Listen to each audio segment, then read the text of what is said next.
اعوذ باللہ من الشیطان الرجیم، بسم اللہ الرحمن الرحیم۔ عزیز دوستوں، السلام علیکم ورحمۃ اللہ وبرکاتہ۔ امید کہ آپ سب خیر و عافیت سے ہوں گے۔ قرآن کویسٹ 2024 کے چھٹے سیشن میں آپ تمام کا استقبال ہے۔ انشاءاللہ آج کے سیشن میں ہم سورہ بقرہ کے ابتدائی 4 رکوع کا مطالعہ کریں گے۔ سورہ بقرہ کا آغاز حروف مقطعات الف لام میم سے ہوتا ہے۔ قرآن مجید کی بعض صورتوں کی ابتدا میں ایسے حرف آئے ہیں، ان کو حروف مقطعات کہتے ہیں۔ مفسرین کا خیال ہے کہ ان حرف کا مطلب صرف اللہ رب العالمین کو ہی پتہ ہے، اس لیے وہ ان حرف کی کوئی تفسیر نہیں کرتے۔ حقیقت یہ ہے کہ اس کی حکمت تک رسائی ہمارے بس سے باہر ہے، اور یہ مانے بغیر کوئی چارہ نہیں کہ یہ ان متشابہات میں سے ہیں جن کی حقیقی مراد اللہ تعالیٰ ہی بہتر جانتا ہے۔ آیت نمبر 2 میں بتایا گیا ہے کہ اس بات میں ذرہ برابر بھی شک کی گنجائش نہیں کہ قرآن مجید اللہ کی کتاب ہے، اور اس کتاب سے پرہیزگار لوگ ہی صحیح راہ پا سکتے ہیں۔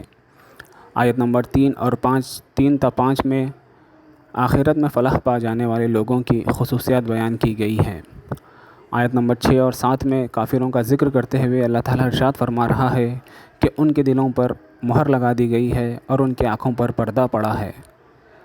انہیں ڈرائیں یا نہ ڈرائیں، اب وہ ایمان نہیں لائیں گے، ان کے لیے آخرت میں بڑا عذاب ہے۔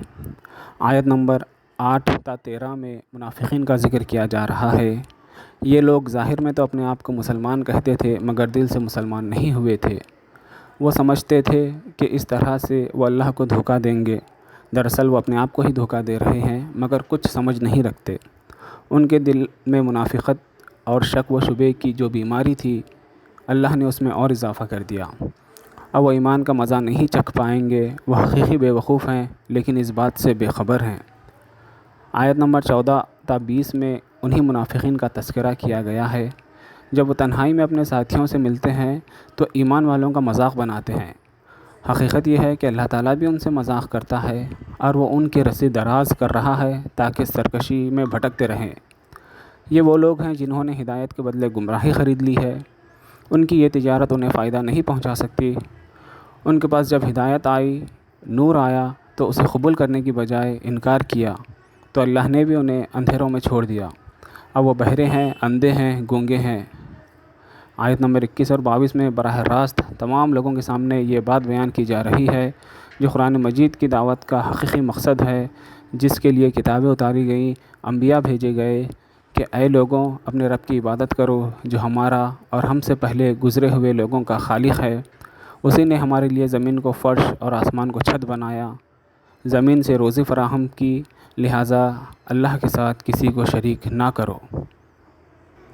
آیت نمبر 23 اور 24 میں انکار کرنے والوں کے لیے کھلا چیلنج پیش کیا گیا ہے کہ اگر تمہیں قرآن میں شک ہو کہ یہ اللہ کی طرف سے نہیں ہے تو اس جیسی کوئی ایک صورت بنا لاؤ، اور اللہ کے سوا جتنے بھی تمہارے مددگار ہیں ان سے مدد لے لو، اور تم ایسا ہرگز نہیں کر پاؤ گے تو جہنم کی آگ سے بچو جن کا ایندھن انسان اور پتھر ہیں۔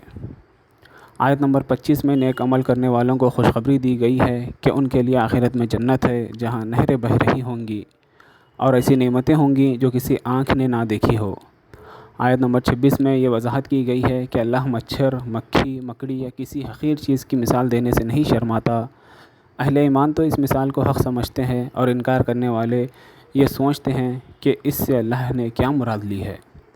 آیت نمبر 27 اور 28 میں اس عہد کا ذکر کیا گیا ہے جو اللہ تعالیٰ نے انسانوں کو پیدا کرنے سے پہلے آنے والی تمام روحوں کو جمع کر کے ان سے پوچھا تھا کہ کیا میں تمہارا پروردگار نہیں ہوں؟